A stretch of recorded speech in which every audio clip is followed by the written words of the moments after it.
fills the temple. Mari angkat tangan sembah. Heavenly worshipers surrounding sembah. We join with the loud cry, holy, holy is the Lamb alone.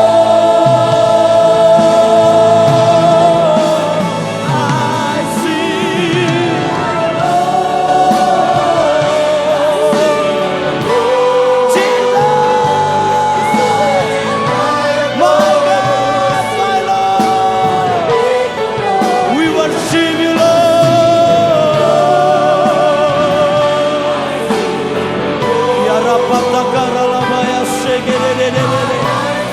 Lord, yes you are, Lord.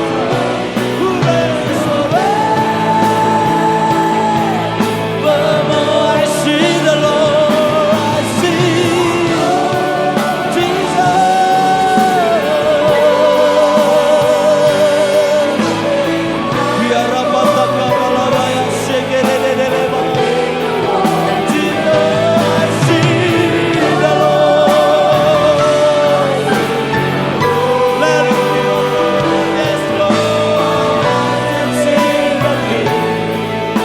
the Lamb upon the throne who reigns forever. One more time, I see the Lord, I see the Lord, I see. Yes, Lord, I see the Lord exalted high upon the worship of the people of the earth. I see the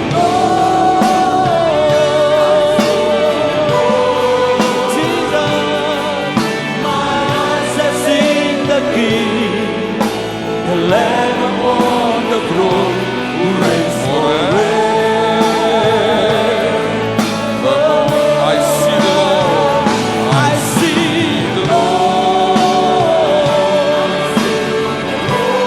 Yes, exalted high upon the worship Of the people of the earth. I see the Lord. I see the Lord.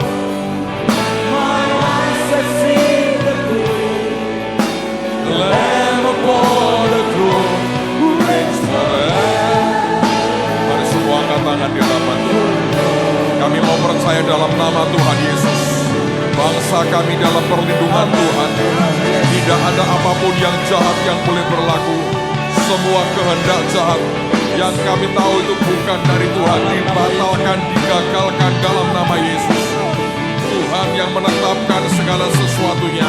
Hanya rencana Tuhan yang sempurna yang boleh jadi. Tidak ada apapun yang bukan dari Tuhan yang jadi. Hanya yang kehendak Yesus yang sempurna yang jadi atas bangsa ini. Kami tolak segala campur tangan setan. Semua upaya untuk meruntuhkan, menghancurkan, mengacaukan, dibatalkan, dan dalam nama Yesus Tuhan menegakkan kerajaannya atas bangsa dan negara kami. Di dalam nama Yesus semua terkendali. Shalom Tuhan menguasai. Semua terkendali. Shalom Tuhan menguasai. Irasyataka, kami berdoa untuk para pemimpin, diberi hati yang menjadi bapak bagi bangsa ini.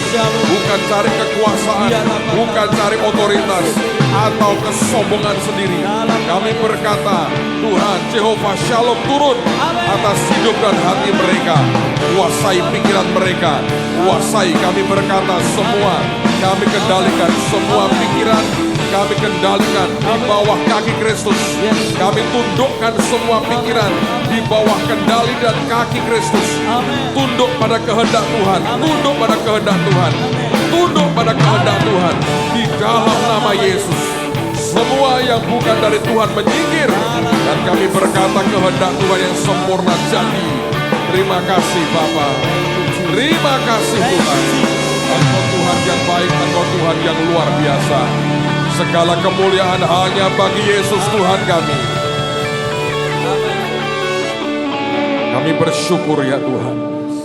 Kami bersyukur. Kami bersyukur.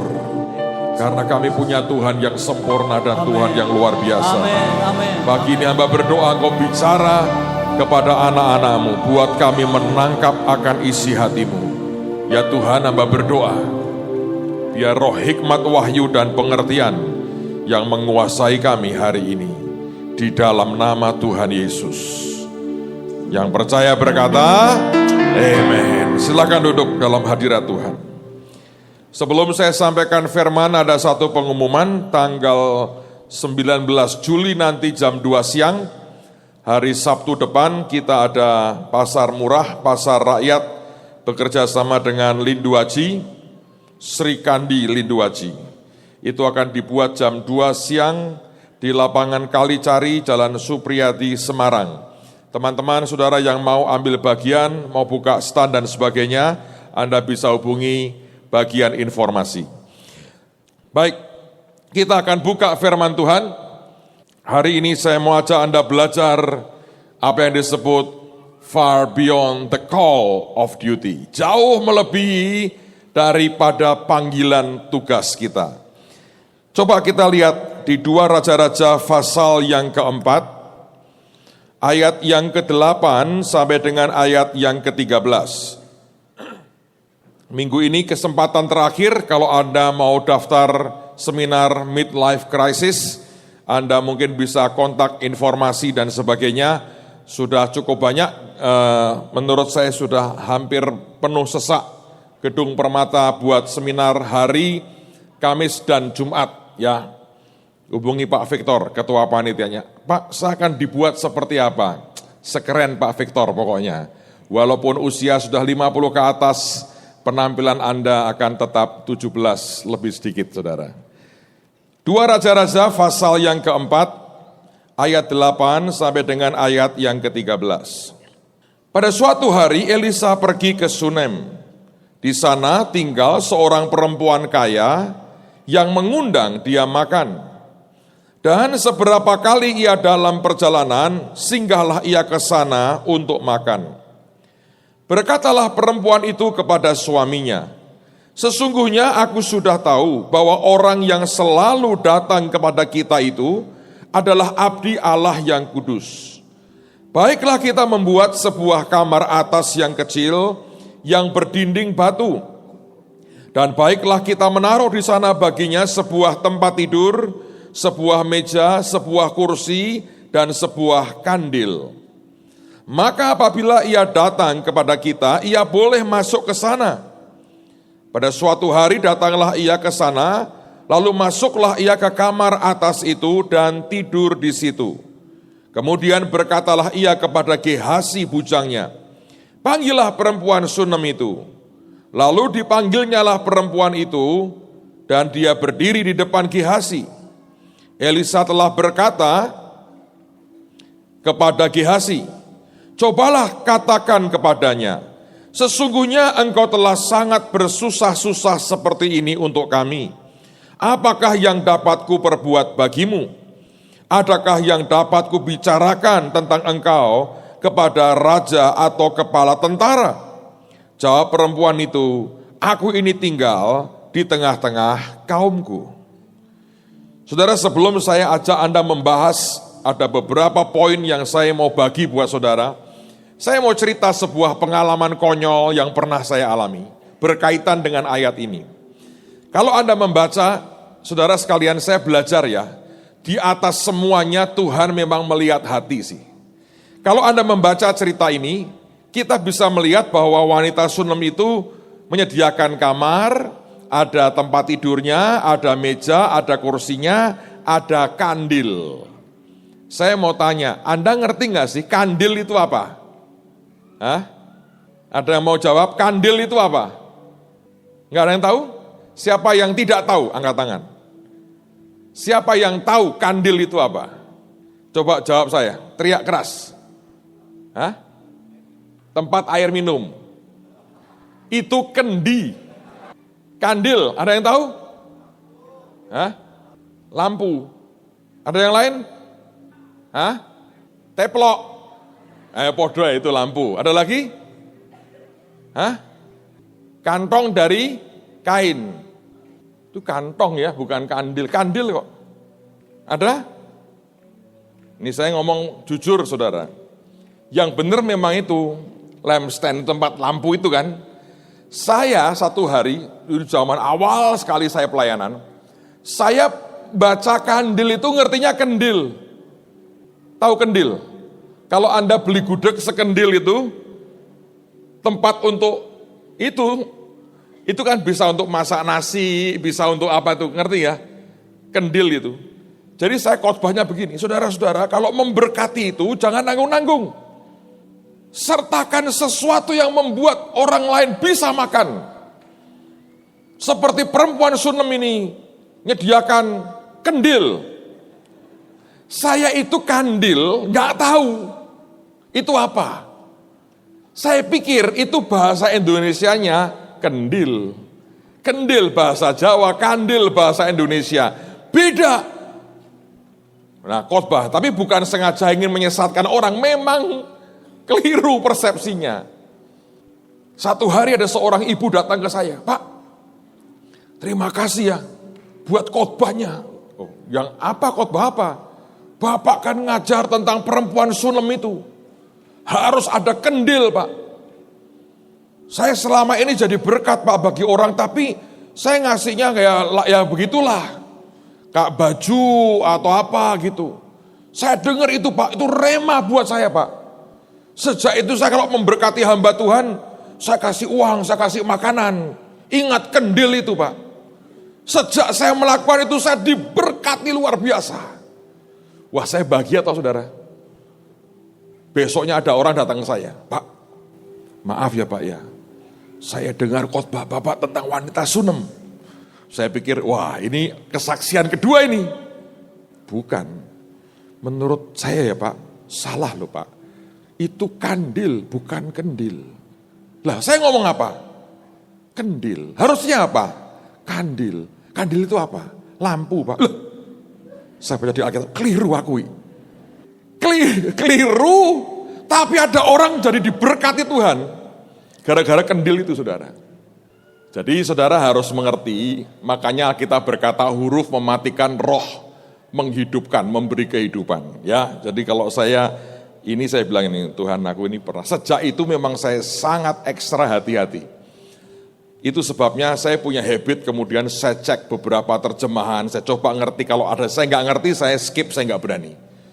Karena sebuah ketidaksengajaan, saya pernah buat kesalahan fatal, tapi saya bersyukur ada orang ngomongin saya, tapi yang kedua saya juga heran, orang diberkati luar biasa gara-gara kendil, saudara. Tak pikir-pikir, iya ya kok bisa kendil ya? Apa zaman dulu itu nabinya mangan gudeg sak kendil begitu ya? Tapi ya itulah ceritanya. Saudara sekalian, cerita yang kita baru saja baca ini, sebetulnya menceritakan tentang seseorang yang dia tidak punya permintaan apa-apa, tetapi kemudian nabinya bertanya, apa yang bisa aku lakukan bagimu? Dan bahkan ketika ditanya seperti itu, wanita ini kalau Anda baca di terjemahan lain, dia berkata, nothing. Aku nggak minta apa-apa. Aku tidak punya keinginan apa-apa. Aku sudah bahagia, keluargaku kaya, diberkati Tuhan. Kami terkenal di daerah kami. Kami nggak butuh apa-apa.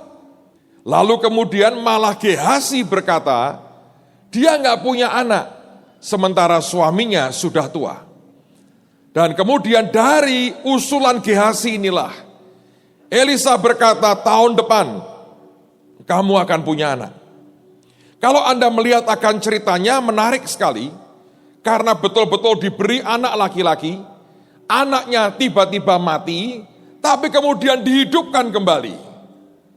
Saudara, ini perempuan, dari apa yang dikerjakan ini, saya percaya Roh Kudus itu menyuruh para penulis Alkitab memasukkan cerita ini, oleh karena ada kebenaran-kebenaran yang luar biasa, yang sebenarnya dia berikan sebagai sebuah keteladanan. Nah, apa yang membuat bahkan Tuhan, tanpa Anda minta, akan berinisiatif, memberikan akan anugerah blessing-nya, bahkan apa yang engkau bahkan tidak kepikir, itu akan engkau terima, Anda bisa terima. Hari ini saya mau sampaikan 4 poin penting. Saya berdoa akan memberkati hati kita. Saya berdoa akan mengubah perilaku kita. Saya berdoa akan mengubah cara kebiasaan kita jalan dengan Tuhan. Karena kalau kita mengerjakan 4 poin ini, sesuatu yang ajaib dari waktu ke waktu akan Anda nikmati dalam kehidupan saudara. Siapa yang ingin terima the best yang dari Tuhan? So, perhatikan akan 4 hal ini dari poin yang kita tadi sudah membaca. Yang pertama, saya melihat begini, apa hebatnya wanita Sunem ini? Wanita ini melihat setiap kali secara berkala seorang tua lagi jalan melewati daerahnya. Tidak ada indikasi bahwa mereka saling bersapa dan bicara, atau wanita ini sempat counseling. Dia melihat sesuatu yang sangat normal, orang tua yang dari waktu ke waktu selalu melewati akan daerah di mana dia tinggal. Tapi yang luar biasa, dari apa yang begitu natural, yang terlihat setiap hari, dia bisa menggunakan, atau dia bisa memakai, atau dia bisa bertindak begitu rupa, sehingga dari yang kelihatannya biasa-biasa, dirubah jadi sesuatu yang luar biasa. Saudara, kalau Anda melihat Tuhan dengan apa yang dikerjakannya, ada terlalu banyak hal yang hidden, yang tersembunyi, yang tidak terang-terangan ditunjukkan kepada kita. Tetapi orang kebanyakan akan berkata itu hal yang biasa. Tapi sebenarnya kalau Anda bisa melihat di balik semua yang biasa itu, ternyata tersimpan sesuatu yang luar biasa. Saya beri contoh misalnya dari ciptaan Tuhan. Semua orang tahu yang namanya angin. Bahkan kita hari ini butuh kipas angin. Ya toh, kalau Anda di luar dan tidak ada angin, rasanya panas. Apalagi kita punya humidity yang mengerikan kadang-kadang. Nah, apa yang sebetulnya terjadi? Angin setiap orang melihat toh. Itu udara yang bergerak, Anda melihat setiap hari daun bergerak. Lalu kalau kita punya banner atau bendera, itu juga bergerak kalau kena angin. Anda melihat di sawah, itu tanaman padi bergerak karena kena angin. Angin sesuatu yang normal, yang biasa. Tapi ada orang-orang yang bisa mengubahnya menjadi kekuatan energi yang luar biasa. Berapa banyak kalau Anda ke Eropa misalnya, kincir angin itu. Begitu luar biasa di Belanda terutama, di Eropa Barat, kincir angin begitu gede. Dari apa yang biasa-biasa, orang bisa mengubah jadi sebuah energi yang luar biasa. Coba perhatikan air. Kita akan melihat air, setiap hari kita membutuhkan air. Setiap hari kita bersentuhan dengan air. Buat kita kebanyakan, ya air ya biasa. Kalau nggak ada air kita memang bermasalah. Tapi ada orang-orang yang bisa mengubah dari yang kelihatannya biasa-biasa, dia ubah jadi sebuah energi yang luar biasa. Lihat akan bendungan, lihat semua mesin tenaga air misalnya. Segala macam yang dibuat, dari yang biasa-biasa, ada orang yang bisa ngerti, ini tidak biasa-biasa ini. Baca di Alkitab, semua jenis mujizat yang terjadi selalu dari sesuatu yang biasa-biasa. Dari cerita 5 roti dan 2 ikan, dari cerita air jadi anggur, dari cerita tentang misalnya minyak dalam buli-buli, Anda bisa buat daftar sangat panjang. Dari yang biasa-biasa jadi luar biasa. Lihatlah garam yang ditaburkan Elisa di mata air yang di Yeriko. Dari mata air yang begitu jelek, dirubah jadi luar biasa. Itu Tuhan, saudara. Saya baru baca-baca tentang sejarah bagaimana orang abad modern ini menciptakan fast food. Kalau Anda dilihat di kota-kota kita pun banyak sekarang orang jual burger. Sebetulnya dari mana orang jual itu? Tadinya ada orang-orang yang lihat antrian pekerja pabrik pada jam break makan siang. Nah, makanan yang tidak cepat saji atau fast food itu membutuhkan waktu untuk masak.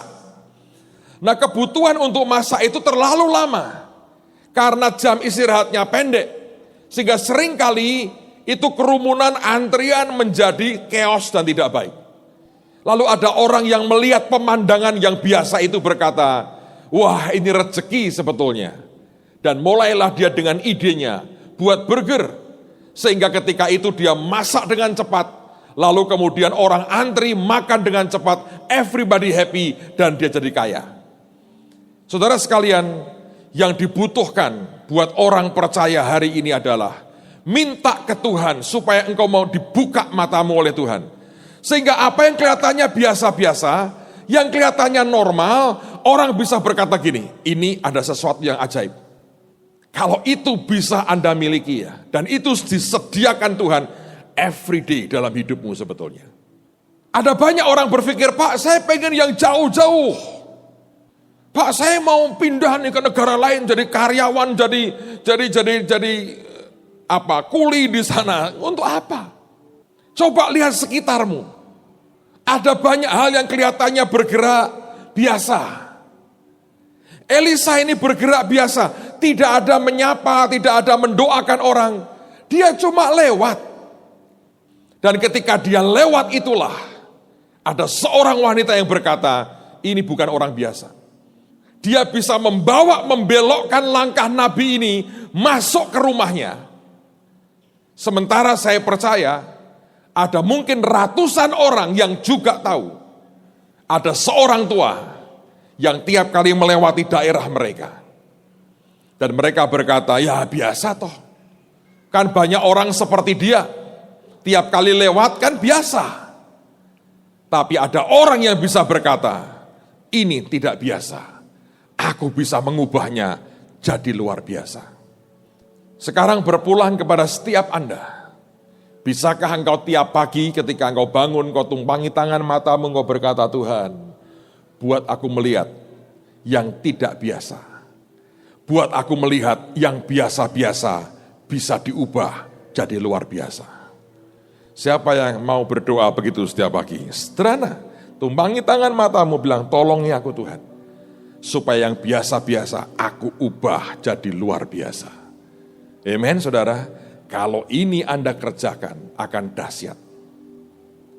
Yang kedua, kalau Anda membaca di New King James, maka ayat yang digunakan itu menarik sekali. Saya mau baca pada ayat yang ke-8.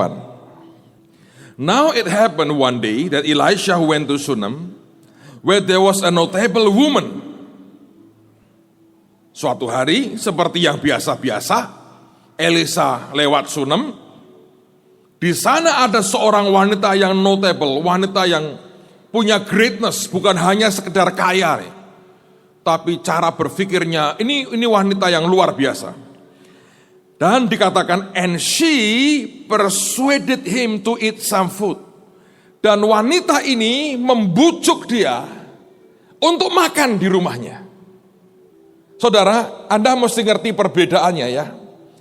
Antara orang menawari satu kali berkata, ayo mampir ke rumah saya makan. Itu bisa kan? Tiba-tiba Anda lagi jalan, ada orang berkata, Pak atau Bu, mampir yuk ke rumah saya makan. Kalau Anda berkata, oke, itu tanpa dibujuk. Kata dibujuk artinya sesuatu yang harus diupayakan terus-menerus, sampai meluluhkan hatinya. Ya toh. Ini kalau tidak ada sebuah passion yang kuat, kalau tidak ada keinginan yang sangat kuat, ini nggak bisa. Saudara, seberapa Anda mengingini sesuatu, kelihatan itu. Dari caramu approach, caramu mendekati, caramu mengingini, caramu meminta, itu akan berbeda. Wanita ini ketika melihat Elisa, dia berkata, ini somebody ini. Ini bukan orang biasa. Kalau Anda baca, dia ngomong pada suaminya, ini orang kudus loh, ini nabi, ini hamba Tuhan nih. Entah dari mana dia melihat, dia bisa melihat sesuatu yang orang lain tidak lihat. Tapi rupanya untuk membawa nabi ini makan, masuk di rumahnya, tidak gampang. Alkitab berkata dia membujuk. Dia berkata, ayolah makan. Sedikit aja, nggak usah banyak-banyak. Sebentar aja. Ayolah please makan. Elisa mungkin berkata, enggak terima kasih lah. Saya harus terburu-buru nih, tergesa-gesa. Tapi terus dibujuk. Seberapa sebetulnya Anda mengingini sesuatu dari Tuhan? Seberapa Anda bisa membujuk Tuhan untuk berkata, please come, Lord please bless me. Tuhan ini seperti ini loh, terus seperti itu. Dan itu butuh yang namanya sebuah passion yang luar biasa. Kalau Anda tidak punya cukup passion, nggak mungkin. Saudara, Alkitab berkata di Perjanjian Lama, Tuhan adalah Tuhan yang menyembunyikan diri. Dan di situ Anda harus cari. Tapi ingatkah Anda cerita dua orang yang akan kembali ke kota Emmaus? Di tengah jalan ketemu dengan Yesus, dan waktu mereka di jalan, mereka dengar Tuhan cerita tentang dirinya, yang detik itu mereka belum tahu bahwa itu Yesus.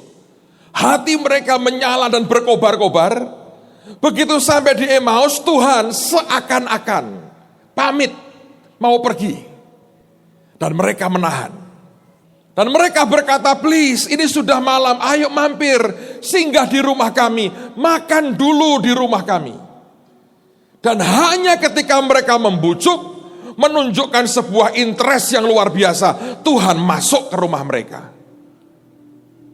Berapa banyak kita kehilangan akan sesuatu karena sebetulnya kita tidak cukup punya passion untuk mengingini itu. Berapa banyak kita kehilangan akan blessing Tuhan sebetulnya oleh karena kita nggak cukup membujuk untuk berkata, please, aku mau itu. Segala sesuatu yang tidak keluar dari passion saudara, yang tidak keluar dari sampai Anda berkata, aku sangat mau ini. Dan Anda hadapkan terus di hadapan Tuhan, tidak akan pernah kuat turun dalam hidupmu. Saudara, saya mengawali pelayanan tidak dengan khotbah. Waktu masih SMA, saya bukan orang yang bisa khotbah. Background minder saya membuat tidak mungkin lah saya jadi hamba Tuhan, melayani ngomong di depan saudara begini, nggak mungkin. Tapi begitu saya lahir baru, aneh. Ada passion di sini yang nggak bisa saya bendung. Nggak bisa. Saya di awal cuman kerja bantu-bantu kalau ada KKR, ngangkuti speaker, ngangkuti barang. Cuma itu yang saya bisa tawarkan. Mimpin pujian ya nggak bisa, khotbah apalagi, ngomong depan orang nggak bisa, kesaksian juga nggak bisa. Urusan mimbar ini jauh lah, nggak mungkin. Tapi yang saya tahu adalah ada passion yang luar biasa. Dan itu segala-galanya. Ada orang yang kalau pelayanan dia berkata, ya itu ntarlah sambilan. Buat saya berkata ini segala-galanya nih. Saya ini termasuk orang yang, orang berkata kamu ada panggilan, iya tapi aku senang sekali kalau aku bisa melayani Tuhan. Dulu kami didatangi sering oleh beberapa hamba Tuhan, sebagian dari mereka sudah dipanggil pulang. Setiap kali mereka datang di Semarang itu bukan karena kami yang ngundang, lebih banyak karena mereka berinisiatif, atau lebih tepatnya Tuhan yang gerakkan hati mereka untuk datang dan fellowship dengan kami. Dan di hati saya bisa muncul pernyataan begini, Tuhan, hidup seperti ini loh, luar biasa. Orang lain hidup, kerja, cari nafkah buat keluarganya, which is bagus sekali. Tapi aku bilang, terlalu banyak yang seperti itu. Ada orang-orang yang hidupnya setiap kali dia bicara, dia datang, kami semua diberkati. Saya bilang, Tuhan, hidup seperti ini loh yang saya pengen. Karena hidup hanya cuma satu kali. Dan tiba-tiba ada legacy yang luar biasa. Kita bisa taruh di hidup begitu banyak orang. Dan sejak saat itu setiap kali saya dengar hamba Tuhan bicara, mata saya berbinar, saya berkata, hidup seperti ini loh, luar biasa. Apa itu sebetulnya? Passion. Dan dari segala macam keminderan dan ketidakberanian saya bicara, oleh karena passionnya begitu besar, oleh karena so passionate, saya terobos, saya coba lawan. Saya masih ingat khotbah saya pertama. Hari itu, hari Sabtu, di gereja Salamase ada doa puasa. Saya ikut ke sana, yang khotbah Pak Damaris. Saya masih ingat dia khotbah tentang kitab Wahyu, yang berkata ukur bagian halamannya. Terus dia mulai khotbah soal masa antikris. Beliau itu khotbah kira-kira sejam lebih, saudara. Dia khotbah, dia kupas kitab Wahyu, saya catetin. Hari Senin saya masih ingat, saya pergi ke rumah teman saya, sekarang sekeluarga sudah pindah ke Amerika. Rumahnya di Peterongan itu. Saya khotbah di sana, bukan khotbah, saya persekutuan di sana, yang datang kira-kira 5 atau 6 orang, nggak banyak. Nah 5-6 orang yang jadwal khotbah nggak datang, saudara. Lalu mereka berkata, yuk kita sharing saja. Masing-masing sharing. Wah, kata sharing itu berat buat saya. Karena saya harus bicara. Tapi ada passion di sini yang nggak kebendung. Saya mesti jadi berkat. Mau tidak mau, seperti apapun saya coba. Hari itu untuk pertama kali, saya memberanikan diri untuk sharing. Dari khotbah hampir sejam setengah, saya punya kekuatan meringkas luar biasa. Cuma 2 menit selesai, bahannya habis. Bayangin 1 jam setengah nih, saya khotbahin cuma 2 menit, terus setelah itu saya harus ngomong apa? Amin, 2 menit. Tak meniti 2 menit. Tuhan hari ini buat kadang-kadang 2 jam kan, saudara? Sampai pegel di kaki saya itu. Tapi saya mau berkata buat saudara, itu yang dibutuhkan. Apakah Anda punya passion kuat sampai engkau bujuk terus engkau berkata, aku ingin ini Tuhan. Dan kalau itu keluar dari hatimu, satu hari Elisa, the Lord is my Savior, akan berkata, oke, aku mau mampir. Yang ajaib adalah kalau Anda perhatikan, poin ketiga, ini luar biasa. Saudara, kalau Anda dagang pakai prinsip ini, Anda akan jadi hebat sebetulnya. Yang ketiga, saya baca, ada terjemahan lain yang menarik sekali. Masih di ayat yang ke-8. One day Elisha passed through Shunem. A leading lady of the town talked to him into stopping for a meal. Wanita ini bicara kepadanya atau membujuk dia untuk makan di rumahnya. Tapi kalimat berikutnya bagus sekali. Dikatakan begini, and then dari satu stop makan, dari sekali makan, dikatakan and then it became his custom, menjadi kebiasaannya dia. Whenever he passed through, he stopped by for a meal. Saudara, ini luar biasa loh. Pertama, untuk membawa Elisa masuk ke rumahnya, wanita Shunem ini harus membujuk. Dia bisa berkata, please, ayo, makan sekali aja di rumahku. Coba perhatikan. Begitu dia masuk, dia makan. Maka sejak itu Alkitab berkata, menjadi custom, kebiasaannya. Untuk selalu berhenti, mampir, dan makan di situ. Saudara, bisakah Anda membayangkan betapa nyamannya Nabi itu? Untuk sampai dari orang yang berkata tidak, sampai berubah jadi orang yang tiap kali datang berkata langsung masuk, makan dong. Ini kalau orang dagang hebat itu ya, sekali Anda orang lain bersentuhan denganmu, servis Anda begitu luar biasa, dan dia akan jadi pelanggan yang ajaib. Menurut saya begitu. Tapi dengan Tuhan juga sama.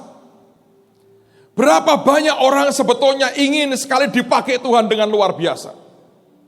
Berapa banyak orang berkata, Tuhan urapi aku. Lalu saya tahu biasanya Tuhan akan mulai mengurapi kita. Tapi bagaimana membuat roh Tuhan itu bisa betah bergaul dengan kita. Itu sebuah masalah tersendiri. Bagaimana membuat hidup kita ini bisa membuat roh Tuhan itu betah.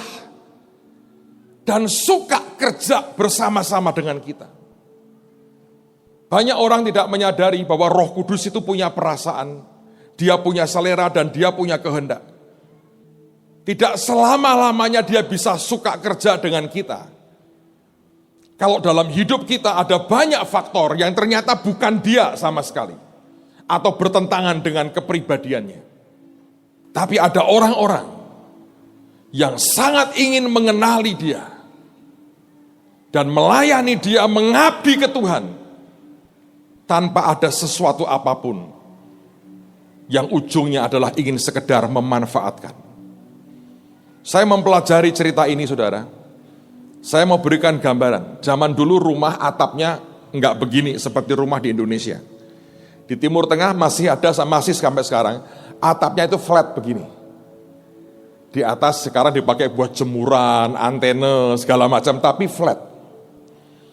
Saya pelajari ini, saya baca banyak artikel soal wanita Sunem ini. Jadi dia itu bangun rumah bukan di dalam rumahnya itu, bukan. Tapi di bagian atas atap yang flat itu, dia bangun satu kamar dari batu. Dan tangga untuk naik ke atas, bukan lewat dalam. Tangganya lewat luar. Jadi mau jam berapapun, itu kamar available buat si nabi. Dan nabinya tidak usah masuk ke rumah, lalu kemudian naik tangga dari dalam rumah, tidak. Bahkan diberi tangga khusus, kapanpun jam berapapun dia tinggal naik, masuk itu kamarnya dia. Saudara tahu yang namanya membuat nyaman, itu yang membuat nyaman. Saudara, saya ini dulu kalau keluar kota, saya suka tinggal di rumah anak-anak Tuhan. Di zaman-zaman itu, tidur di hotel bisa mahal sekali. Kalau Anda hotel sembarangan, seringkali dipakai buat pelacuran. Kalau Anda cari hotel yang mahal, ya memang mahal. Tapi yang kedua, buat saya lebih nyaman tinggal di keluarga-keluarga begitu. Jadi saya seringkali, sebagian besar saya lebih tinggal di keluarga-keluarga itu. Tapi sampai satu hari, saya memutuskan untuk berhenti. Dan saya berkata lebih baik, saya tinggal di hotel. Kenapa, saudara? Saya mau cerita. Jadi seringkali ada anak-anak Tuhan memang ajaib. Rebutan berkata, Pak tinggal di rumah saya. Itu orang sampai rebutan, Pak tinggal di rumah saya. Mereka nawarkan rumahnya untuk saya tinggal. Dulu saya kalau keluar kota bisa seminggu lebih, bisa 2 minggu. Mereka berkata, tinggal Pak di rumah saya, tinggal di rumah saya. Dan berkali-kali saya iakan dan saya pindah-pindah. Tapi karena sudah beberapa kali ngalami yang sama, saya berkata, oke lah, cukuplah. Saudara tahu apa yang terjadi? Kalau sudah khotbah, biasanya kan malam, saudara. Kalau pagi, ya sepi, semua yang punya rumah ya kerja. Kadang-kadang saya khotbah pagi, kadang-kadang tidak. Tapi begitu malam, saya khotbah sore, selesai firman, diajak makan. Nanti makan itu ya sambil ngonseling orang-orang itu. Kadang-kadang tidak tulus ngajak makannya, sambil konseling. Jadi dia ngajukan satu pertanyaan, saya suruh jawab terus dia makan, saudara. Bagus juga sih buat dia. Terus pulang, sampai rumah jam 10. Sudah teler nih, jalannya sudah begini. Sudah teler, pengen tidur. Sampai sampai di rumah itu, dibukain. Pak Petrus, baru pulang. Iya, aku bilang. Sampai Pak, wah sangat. Sudah tak jelaskan, sampai Pak, sangat. Begitu masuk ruang tamunya, penuh orang. Kaget saya. Ini apa ada yang mati? Jam 10 penuh orang. Saya bilang, ada apa? Nah ini Pak, ini ponaan, ini sepupu saya, ini anak-anaknya, ini baru lahir, ini bayinya. Oh, ada acara apa? Bukan, Pak. Pada minta didoakan. Kapan? Ya malam ini ya, Pak. Enggak apa-apa ya, Pak. Ini tak sediain kopi, Pak, biar enggak ngantuk. Diantri. Lah Anda di rumahnya terus mau gimana? Didoain enggak? Ya harus. Apakah dengan bersuka cita? Kurang saya. Saya mau teriak, saya butuh tidur. Itu orang penuh. Maaf ya Pak, ini pasukan bodrek. Loh kok pasukan bodrek? Ya bodrek kan malah bagus, menghilangkan pusing. Ini membuat pusing kok. Coba Anda pikir. Satu hari saya di rumah orang lain lagi, pagi-pagi bangun. Karena kamar mandinya itu di luar kamar, jadi nggak di dalam. Jadi kalau mau mandi saya mesti keluar. Nah kalau keluar kan masa pakai jas, untuk keluar untuk mandi kan enggak saudara. Pakai celana pendek, kaosan, bawa handuk, begitu keluar, buk, penuh. Gosok gigi aja belum sempat. Penuh. Saya bingung ada apa. Ya ini pada minta konseling. Kalau yang malam itu cuma didoakan, lumayan. Ini konseling. Lah bagaimana? Maka duduklah saya hari itu tidak bisa makan pagi. Ya gak peduli itu. Ini cemilan aja ya, kasih gitu. Roti sing seret itu. Kalau Anda makan, Anda minum langsung kenyang aja. Bagus sih buat diet. Tapi nyebelin. Habis, saya berkata gini Tuhan, ini kalau caranya begini gua 2 minggu, haleluya ini. Tapi sebagai orang timur ya, tahan, sabar, senyum. Lain kali mampir lagi ya. Kalau Tuhan kehendaki, ngomongnya gitu saya. Mampir balik enggak saya? Enggak, saudara. Tapi karena sering kali begitu, masalah. Nanti kadang-kadang saudara, tengah malam, gedor, tengah malam. Yang punya rumah, tolong doain ya. Adik gua di Singapura lagi mau dioperasi. Kapan? Besok pagi. Ya ini jam 12 tengah malam, tidur loh digedor. Ini sebagai contoh. Ini bukan tuan rumah yang membuat orang jadi nyaman tinggal di situ. Perempuan Sunem tidak membuat Elisa datang terus konseling. Kalau di Manado ngomongnya gini, Om, mau konseling dong Om. Kalau pendeta dipanggil Om. Gitu, konseling Om. Ini suamiku sudah tua, aku enggak punya anak, piye Om? Kurang apa Om? Tumpangi tangan dong Om. Tiap hari makan Om. Belum punya anak Om, tumpangi tangan. Enggak ada loh. Dia berikan ruangan di atas, tangga dari luar, dia bisa masuk dengan gampang, keluar dengan gampang, dia enggak ganggu. Dia sediakan makanan, dikasih meja, kasih kursi. Artinya lu tidak usah turun untuk makan, aku akan antar makanan ke atas. Dan berapa banyak orang sebetulnya tidak punya hati seperti itu, terutama dengan Tuhan. Tuhan lebih banyak sebagai pribadi yang kita peras, kita manfaatkan, kita gunakan. Padahal bukan itu sebetulnya kuncinya. Kuncinya adalah bagaimana engkau sukakan hatinya. Dia betah bersama dengan kita. Lalu dia akan bawa kita dalam sebuah perjalanan yang luar biasa. Dari hal yang biasa-biasa, Anda akan dapat hal yang luar biasa. Amen, saudara. Coba dalam hidup nih, kalau gitu jadi prinsip ya, akan ajaib sekali. Yang keempat, yang terakhir, menarik sekali. Kita lihat masih di 2 Raja-Raja pasal yang keempat. Sekarang lihat pada ayat yang ke-13. Saya baca langsung dari The Message, karena ini bagus sekali. Through Gehazi, Elisha said, melalui Gehazi, Elisa berkata, dan perhatikan perkataannya. You have gone far beyond the call of duty in taking care of us. Kamu sudah melakukan jauh melebihi dari sekedar tugas untuk memelihara, merawat, menjagai, memberkati kami. Dan dia berkata, what can we do for you? Do you have a request we can bring to the king or to the commander of the army? Dan wanita ini berkata, she replied, nothing.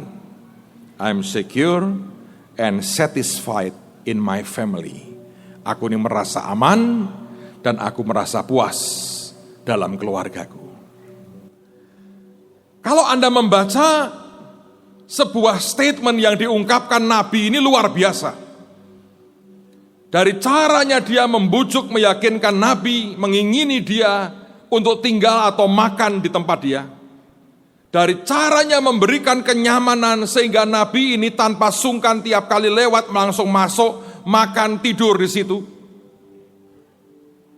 Dari semua yang dikerjakannya, Nabi itu berkata, you have gone far beyond the call of duty. Kamu ini sudah melakukan jauh lebih dari seharusnya yang menjadi tugasmu. Saudara, beberapa hari yang lalu, ketika saya baca ayat ini, Tuhan ngomong sama saya, dia cerita sesuatu. Dan saya mau ceritakan ke saudara. Saya ingin pertama-tama berterima kasih buat semua support, dukungan, doa, apapun yang Anda berikan buat pernikahan anak kami. Tapi ada hal yang saya mau cerita buat saudara. Pada waktu saya baca ayat ini, Tuhan ngomong begini, nak, kamu lihatlah anakmu.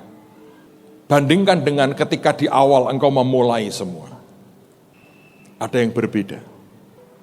Saya bilang, saya tahu Tuhan, sangat berbeda. Dan Tuhan berkata, kamu lihatlah dia. Dari sejak umur belasan tahun. Sejak umur belasan tahun. Hatinya buat Tuhan, mereka itu luar biasa. Ngurusi tarian, Anda tahu tanggal 25 menikah, 26 itu JKI harus nari di sini. Bagaimana di saat yang sama harus buat koreonya, ngatur ininya, ngatur itunya, di saat yang sama nyiapin pernikahannya. Itu namanya far beyond the call of duty. Caranya ngurusi anak buahnya. Saya sampai berkata berkali-kali, dia jauh lebih pendeta dari saya. Dan Tuhan berkata, setiap kalinya aku lihat anak-anak seperti itu. Dia berkata, aku yang jamin segala sesuatunya. Dia sebetulnya mereka nggak pernah ngeributin, nanti mau tinggal di mana ya, nggak ada. Dan tiba-tiba Tuhan beri dengan cara yang aneh. Semuanya. Dari rumah, dari segala macam. Saya kalau tiap hari lewat itu, saya bilang begini, sering kali dengan teman-teman. Rumahnya anakku oleh HP sekolah rumahku ya. Ya terus bukan terus marah-marah, enggak. Tapi Tuhan berkata, kamu lihat hidupnya. Bisa enggak? Kalau kita berkata, oh tugasku tuh hanya ini, terus selesai. Bisa. Dalam sisi yang lain saya lihat Sam lah. Kemarin minggu lalu saya sudah cerita. Yang gak usah cerita lagi hari ini. Nanti dia terlalu senang ceritain terus. Tapi saya mau, ada banyak hal saya gak bisa cerita ke Anda lah. Saya bingung, saya bilang ini dari mana bisa begini. Tapi saya sedang melihat Tuhan akan bawa dia kemana. Oh kalau saya cerita Anda lucu deh. Tapi ini menarik, lain kali lah. Kalau dia pas nggak ada, kalau pas dia keluar kota saya ceritain. Tapi anak saya yang kecil, yang paling kecil, saya melihat yang sama. Dia masih kuliah sampai hari ini. IP-nya tidak pernah kurang dari 3. Dia punya bisnis, ngasilin duit, sudah mulai bantu pelayanan. Dia masih nari. Bisa tuh. Dan saya melihat ya, setiap kali itu saya lihat ada favor Tuhan yang turun dengan cara yang luar biasa. Ini banyak anak saya lihat gini ya, begitu pertama belum apa-apa pelayanan ke Tuhan, kencang sekali. Tiba-tiba nanti kalau dia mulai kerja atau kuliah, Tuhannya dibuang pasti.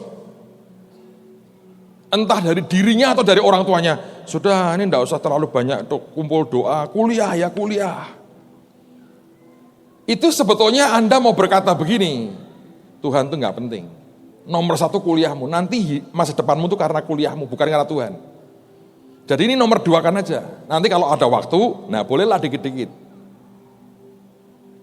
Tanpa sadar, begitu. Tetapi kan kita harus begini. Kita kan harus, katanya percaya anugerah. Tetapi itu kan hanya khotbah anugerah ini. Ternyata kan enggak, harus begini. Saya enggak ngajari Anda untuk kemudian seenaknya. Tapi poin ini berkata far beyond the call of duty. Saya lihat kalau orang sembarangan ya. Ngawur sembarangan. Dan sebetulnya kalau Anda lihat menurut survei itu, sebagian besar orang, semua orang lah, hampir semua orang. Waktu dia mati, dia masih bawa 90% potensinya yang belum pernah dieksplor sama sekali selama hidupnya. Jadi kita hanya ngerjain 10%. Potensi yang 90% itu nggak pernah digarap. Bahkan tidak pernah disentuh. Padahal saya mau beritahu saudara ya, potensi yang Tuhan berikan dalam hidup kita itu luar biasa. Perempuan Sunem ini sudah kaya, dia nggak butuh yang lain kok. Tapi passionnya ke Tuhan, itu yang nggak bisa dipungkiri.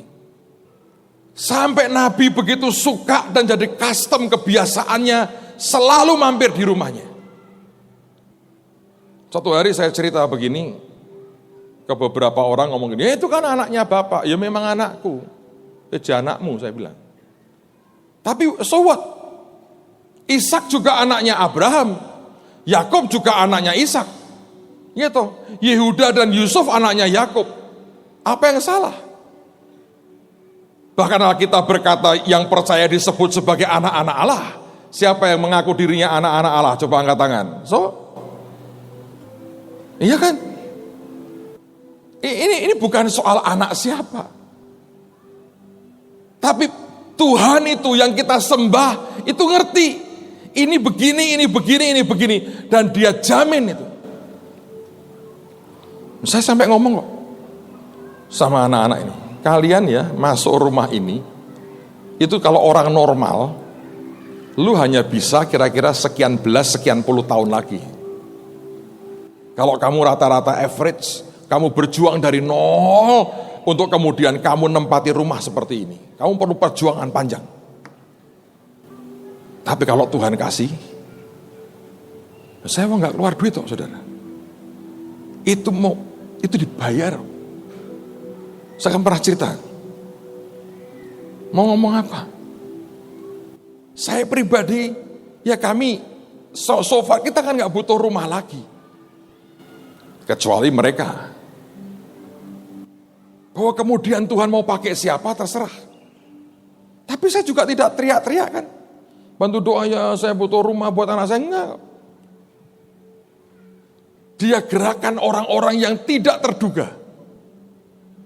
Yang saya pikir nggak mungkin lah. Tiba-tiba dia buat jadi mungkin. Siapa kalau bukan Tuhan? Far beyond the call of duty.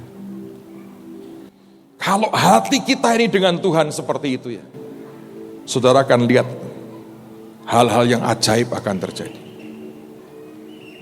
Ada orang berkata, Pak, duitmu Anda habiskan banyak untuk nabur. Mungkin, tapi saya nuai itu. Dengan semua yang Tuhan berikan, dengan renovasinya itu pun ada anak Tuhan digerakin. Saya nggak keluar 1 rupiah pun. Siapa yang melakukan itu? Tuhan tuh. Far beyond the call of duty. Saya berdoa dalam hidup kita punya mentalitas yang seperti ini. Kalau ada orang berkata, ayo jalan 1 mil, kata Yesus. Jalan dengan dia 2 mil. Ada yang minta bajumu, jubahmu kasihkan sekalian. Cara mikirnya itu berkata, aku harus lebih daripada yang seharusnya. Kalau orang berkata yang seharusnya itu sudah bagus. Tapi ada orang-orang, ini yang ngomong firman. Elisa berkata, kamu sudah selama ini ngurusi kamu lebih daripada tugasmu sebetulnya. Seperti Elisa berkata, memberi makan aku saja sudah ajaib. Itu pun bukan urusanmu. Sampai engkau bangun satu kamar buat aku. Di dalamnya begitu lengkap, engkau tidak ganggu aku. Dia berkata itu yang namanya far beyond the call of duty. Di dalam hidup kita jalan dengan Tuhan. Saya berdoa, ini yang kita buat. Ada sebuah cerita menarik, saudara. Di Amerika ada tempat pemotongan hewan. Dan semua binatang, sapi atau apapun yang dipotong itu, biasa mereka masukkan di sebuah cold storage yang gede sekali. Gede sekali. Masukkan supaya tidak busuk, dimasukkan di situ. Ada seorang pekerja yang beda dengan sekian banyak pekerja lain di tempat itu. Tiap kali pekerja itu masuk, mereka mesti buat di kartu absensi. Di situ ada satpam security, gede gitu orangnya. Wajahnya dingin. Jadi orang lewati itu ya lewat aja, orang malas. Nyapa dia itu malas.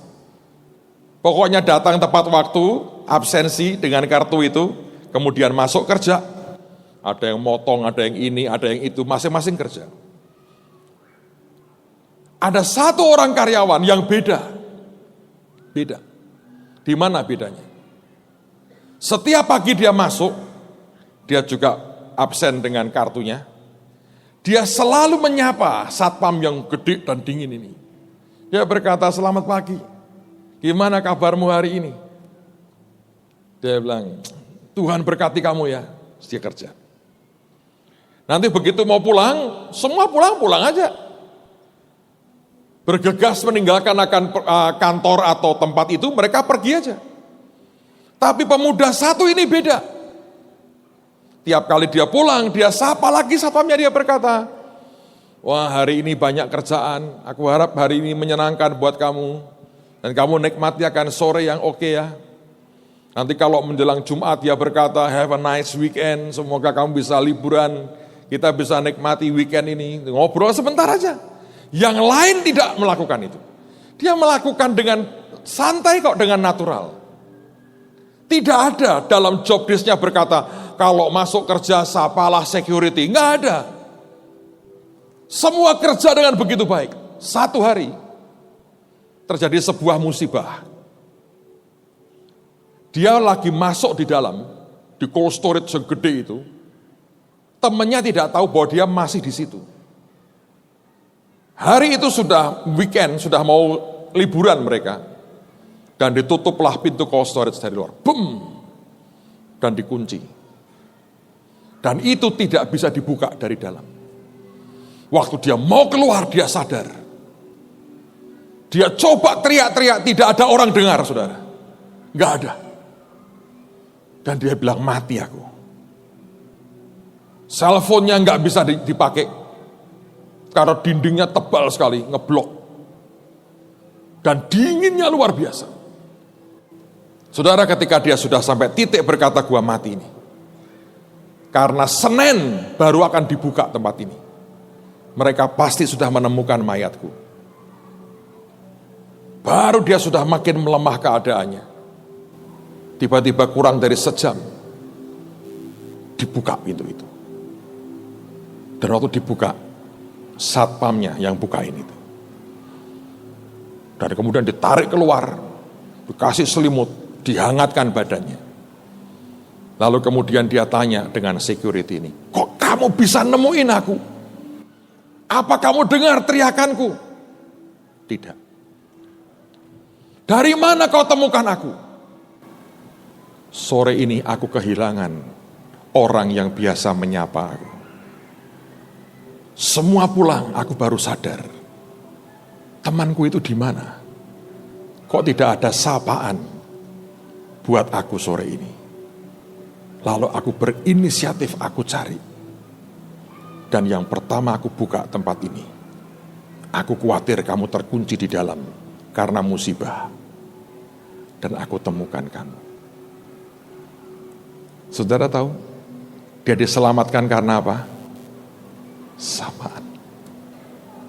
Tidak ada peraturan perusahaan berkata saling menyapalah, tidak ada. Tapi ada orang yang bisa memberikan sedikit lebih baik dari orang lain. Far beyond the call of duty. Dan tiba-tiba semuanya menentukan soal hidup dan mati. Kalau Anda bisa ngerjakan ini, hidupmu akan diberkati. Hidupmu akan diberkati. Amen, saudara. Ayo belajar. Buat dirimu next level. Biarkan anugerah Tuhan turun dalam kehidupan kita. Yang percaya katakan amin. Mari tutup Alkitab saudara. Kita berdiri bersama-sama. Aku percaya Tuhanku ajaib. Dia turun tangan dan memberkatiku. Thank you. Mari angkat tanganmu di hadapan Tuhan, kita berdiri sama-sama. Aku percaya Tuhanku ajaib, Kau turun tangan. Terima kasih Tuhan. Memulihkanku. Aku percaya Tuhanku dahsyat, Kau turun tangan memberkatiku. Aku percaya Tuhanku ajaib, Kau turun tangan memulihkanku. Aku percaya Tuhanku dahsyat, Kau turun tangan memberkatiku. Aku percaya Biar anugerah Tuhan turun dalam hidupmu. Kau diberkati dengan yang terbaik. Semua melakukan far beyond the call of duty. Semua mengerjakan jauh lebih dari sekedar tugas. Tapi kau memberikan sebuah pengabdian yang ajaib. Dimanapun Tuhan menempatkan saudara, engkau dikenal sebagai orang yang melakukan far beyond the call of duty. Yes Lord. Kau turun tangan Memulihkanku. Aku percaya Tuhanku dahsyat, Kau turun tangan memberkatiku. Kalau Anda masih ingat, saya pernah ceritakan 2 restoran yang saya pernah alami. Satu hari kami dari luar kota diajak teman, Pak, ada tempat makan soto enak. Saya nggak mau sebut namanya lah, nanti mencemarkan nama orang, ya toh. Kemudian kami makan di sana, seperti biasa kami berkata, saya nggak mau semua bawang-bawang, nggak mau buang. Rupanya dia sudah terlanjur otomatis kan kalau membuat itu, suguhkan full bawang, sudah nyengat tuh baunya, waduh. Terus dibawa lah sama teman, Tante, ini kok bawang? Bukan, ini bawang Tante. Oh, si cuti dia. Nyuti aneh ngawur, malah kayak diaduk. Gini aja Tante, ganti baru, tidak mau. Ini aja bisa, ini aja. Sampai akhirnya kita berkata, oke, yang ini dibungkus saja. Tolong buatin yang baru. Ya oke. Dia tidak mau rugi 1 mangkok. Dia nggak mau rugi 1 mangkok. Saudara, saya mau beritahu saudara, itu adalah saat terakhir saya makan soto di situ. Sekarang saya sudah lupa tempatnya di mana. Sudah saya hapus dari memori saya, karena menu-menuin memori yang di sini saya hapus, hilang, that's it. 1 mangkok. Karena kesalahannya dia tidak mau tanggung jawab. That's it. Satu hari saya ke Palembang dan makan bakmi Aloy. Nah, kalau Anda ke Palembang, Anda perlu coba. Saya makan, saya pergi dengan beberapa teman, termasuk Bu Foni. Nah, Bu Foni di Jakarta sudah makan, sampai di sana ngikut makan. Nggak habis, saudara. Tapi ini bakmi enak beneran. Palembang. Saya makan habis, Bu Foni tidak habis. Kita bayar kan, keluar. Pemiliknya lihat, bakminya Bu Foni nggak habis, dikejar di luar. Saya masih ingat, baru mau masuk beli dikejar. Dia bilang, Ji, kenapa nggak habis? Nggak cocok ya? Apanya yang kurang? Nggak enak ya? Kaget saya. Urusan bakmi loh, dimakan cuma separuh. Padahal saya tahu Bu Foni bilang, waduh aku kok pesannya kok penuh ya. Kebanyakan ini aku sudah makan di Jakarta. Sampai dijelaskan berkali-kali. Pemandangan itu membuat hari berikutnya saya berkata dengan teman-teman di Palembang, besok siang gua mau makan lagi bakmi Aloy. Khusus saya ngajak Bu Foni. Saya ingin membuat hatinya tentram, bahkan bahwa masakannya enak, ini betul-betul kemarin karena kenyang. Saya bawa ke sana. Dan saya cerita ke saudara kan hari ini. Tanpa dia minta saya promosi bakmi Aloy Palembang. Siapa tahu satu hari Anda punya bisnis besar di Palembang, Anda mampir cari bakmi Aloy. Dan saudara akan berterima kasih karena itu memang enak tenan. Yang soto ora usah saudara, Anda usah tanya. Ada orang yang dilakukan far beyond the call of duty. Kalau kita punya sikap hati seperti itu sebagai anak-anak Tuhan, Anda jadi orang-orang yang luar biasa. Ada orang yang nggak mau. Saya pernah itu bertahun-tahun lalu, saya sama Bu Tina, sama istri saya, buatin jas buat dia. Di tempatnya ada, nggak usah tak omongi. Begitu coba itu dipakai dia. Kerek begini, nggak sengancing. Memang salah ukuran. Itu masih bilang gini, ini kan pas. Tuhan, aku nih hamba Tuhan. Loh. Kenapa Pak? Ndak nyingkirkan toh, ndak singkir no, ben rak tipu. Oh badan dipakai begini ya, ini pas Pak. Ngotot. Zaman itu Ribka masih kurus. Sekarang dia sedang berjuang lagi untuk kembali. Akhirnya kasihkan dia. Pas, belum kawin sih. Thomas membahagiakan dia jadi das begitu. Sekarang berjuang luar biasa. Sudah selesai saudara. Itu terakhir kali saya menginjakkan kakinya di tempat beliau. Kenapa begitu? Bahkan duty-nya pun nggak dilakukan. Saya berdoa. Sikap hati, cara hidup kita, mental kita dengan Tuhan, dengan siapapun. Seringkali ada hal-hal sangat simpel yang Anda lakukan lebih daripada yang seharusnya. Itu akan membuat sebuah perubahan. Saya sudah coba ngomong ke banyak orang. Semua, iya betul Pak, betul tok. Tapi tidak ada perubahan apapun. Saya berdoa, ini firman. Elisa berkata, you have gone far beyond the call of duty. Dan dia berkata, apa yang kamu mau, supaya aku bisa buat untuk kamu. Dan kalau ngomong Elisa artinya the Lord is my Savior. Gambaran Yesus ngomong begitu. Sesuatu akan terjadi dalam hidupmu. Amen. Mari angkat tangan sama-sama. Katakan lagi. Aku percaya. Kau turun tangan memulihkanku. Aku percaya Tuhanku dahsyat. Kau turun tangan memberkati. Aku percaya Tuhanku ajaib. Kau turun tangan memulihkanku. Aku percaya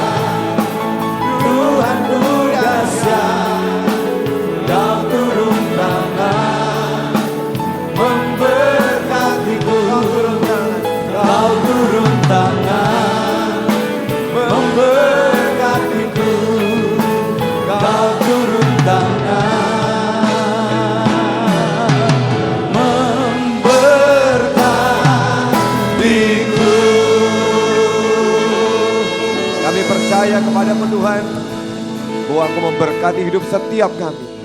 Dan pagi ini kami akan bawa korban kami, Tuhan menguduskan, memberkati korban kami. Terima kasih Bapa. Dalam nama Yesus kami berdoa.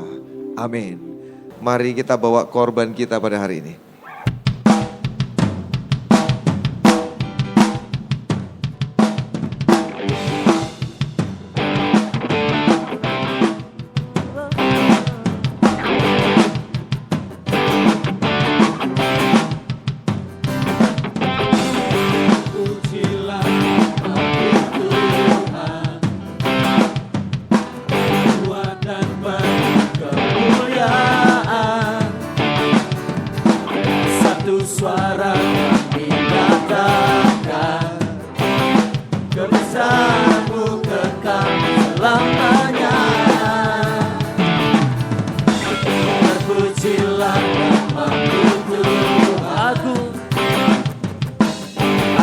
Dan penuh keagungan, satu hati nyatakan kebesaranmu tetap selamanya.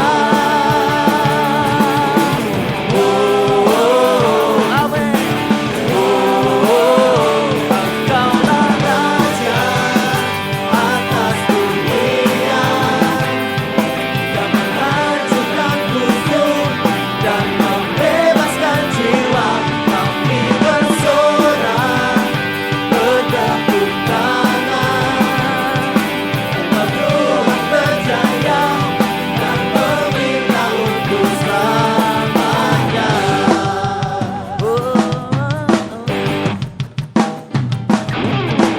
Terpujilah namamu Tuhan, kuat dan penuh kemuliaan. Satu suara kami nyatakan, kebesaranmu tetap selamanya.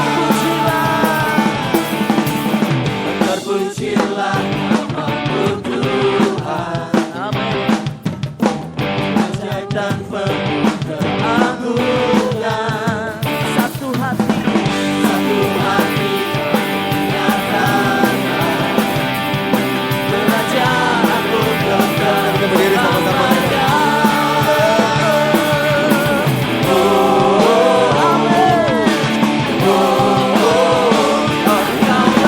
Raja atas dunia, yang menghancurkan kufur dan membebaskan jiwa.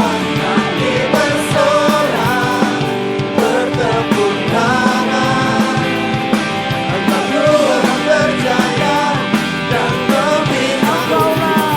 Engkaulah Raja atas dunia, yang menghancurkan kufur dan membebaskan jiwa. Kami bersorak bertepuk tangan, engkau Tuhan berjaya dan meminta.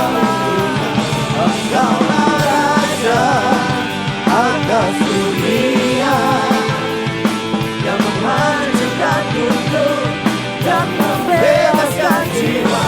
Kami bersorak bertepuk tangan, engkau Tuhan berjaya dan meminta untuk selamanya.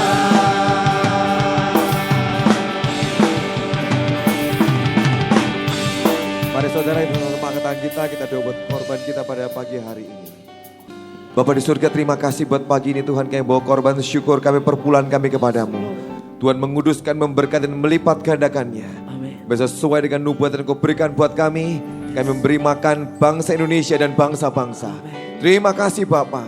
Kau yang angkat hidup kami menjadi kepala dan bukan ekor. Kami terus naik dan tidak pernah turun. Kami akan memberikan pinjaman dan tidak meminjam. Kami diberkati dan jadi berkat bagi banyak bangsa. Terima kasih Bapa, kami bersyukur buat pagi hari ini. Kami akan pulang tinggalkan tempat ini. Kiranya berkat kasih dari Allah Bapa, anugerah dalam Tuhan Yesus Kristus, dan persekutuan keintiman dalam Roh Kudus tinggal dalam hidup kita semua.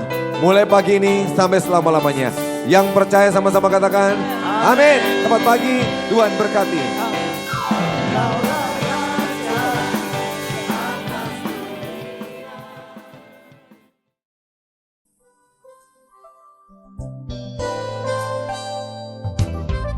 Anda diberkati dengan pemberitaan firman Tuhan? Dapatkan kaset, VCD, CD, MP3, dan buku-buku rohani dari hamba-hamba Tuhan, Evangelis Yusak Cipto, Pendeta Petrus Agung, Evangelis Iin Cipto, dan hamba-hamba Tuhan lainnya. Tersedia juga banner dan alat-alat tarian lainnya. Hanya di toko buku Bless to Bless. Bless to bless, bless to bless.